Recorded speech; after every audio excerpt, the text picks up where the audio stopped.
تقریب نکاح جاری تھی۔ نکاح خاں نے دولہا سے اس کا نام پوچھ کر اور پھر اس کے والد کا نام پوچھا۔ دولہا اس سوال سے گھبرا گیا اور نکاح خاں سے کہا، ہم 2 ماں بیٹا ہیں۔ میں نے کبھی اپنی والدہ سے اپنے والد کا نام نہیں پوچھا، لہٰذا میں اپنی والدہ سے پوچھ کر آتا ہوں، یہ کہا اور گھر چلا گیا۔ محفل میں موجود لوگوں میں سے کسی کو بھی اس کے والد کا نام معلوم نہ تھا۔ گھر میں داخل ہو کر اس نے والدہ سے اپنے والد کا نام پوچھا۔ والدہ بھی گھبرا گئی اور گمسم خاموش۔ دولہا نے کئی بار اپنی والدہ سے پوچھا اور آخر کار طیش میں آ گیا اور غصے میں اپنی ماں سے نہ جانے کیا اول فول بکتا رہا۔ گھر میں جمع شدہ تمام عورتیں بھی خاموشی سے ماں بیٹے کا مکالمہ سنتی رہیں اور حیران تھیں کہ آج تک یہ سوال کرنے کا خیال ہمیں کیوں نہیں آیا، جبکہ ماں بیٹے کی زندگی اسی محلے میں گزری۔ یہ چھوٹا سا تھا جب سے ہم ان دونوں کو اپنی گلی میں اسی مکان میں دیکھ رہے ہیں۔ اس عورت نے شاید اپنے بچے کو اسکول بھی داخل اسی لیے نہیں کروایا کہ اس کے باپ کا نام تو جانتی نہیں۔ اچانک اس نے اپنی ماں سے کہا، اگر تم مجھے میرے باپ کا نام نہیں بتا سکتی تو اس شرمندگی کی زندگی سے بہتر ہے میں خودکشی کر لوں۔ جیسے ہی ماں نے بیٹے کے الفاظ سنے تو تڑپ اٹھی اور بھاگ کر اسے روکا اور کہا، میری بات سن لو، پھر جو جی میں آئے کر لینا۔ چند عورتیں آگے بڑھیں اور جوان کو اس کے اقدام سے روک لیا کہ پہلے اس کی بات تو سنو۔ پورے گھر میں خاموشی طاری تھی۔ سبھی عورت کے لب ہلنے کے منتظر تھے کہ وہ گویا ہوئی۔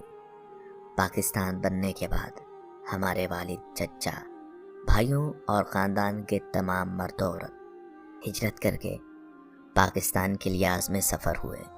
راستے میں کسی جگہ ہمارے قافلے پر ہندو بلوائیوں نے حملہ کر دیا۔ ہمارے مرد جان توڑ کر لڑے، لیکن ان کی تعداد اور اسلحہ کی وجہ سے ہماری حفاظت نہ کر سکے اور سب شہید ہو گئے۔ لڑائی کے دوران میرے والد نے رات کے اندھیرے کا فائدہ اٹھا کر ہم عورتوں کو نکالنا چاہا، لیکن میرے علاوہ کسی کو بھی بچانے میں کامیاب نہ ہو سکے۔ میرے خاندان کی باقی عورتوں کا کیا حال ہوا میں نہیں جانتی۔ مردوں اور عورتوں میں سے کوئی زندہ بچا بھی ہے یا نہیں، مجھے کچھ نہیں پتا۔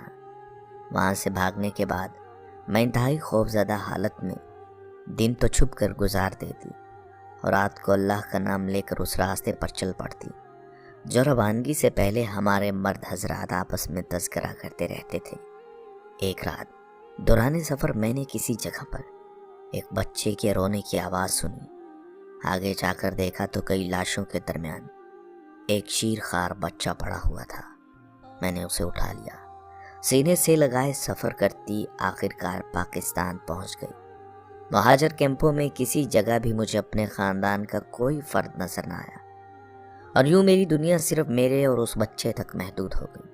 میری عمر کم تھی اور ابھی میری شادی بھی نہ ہوئی تھی۔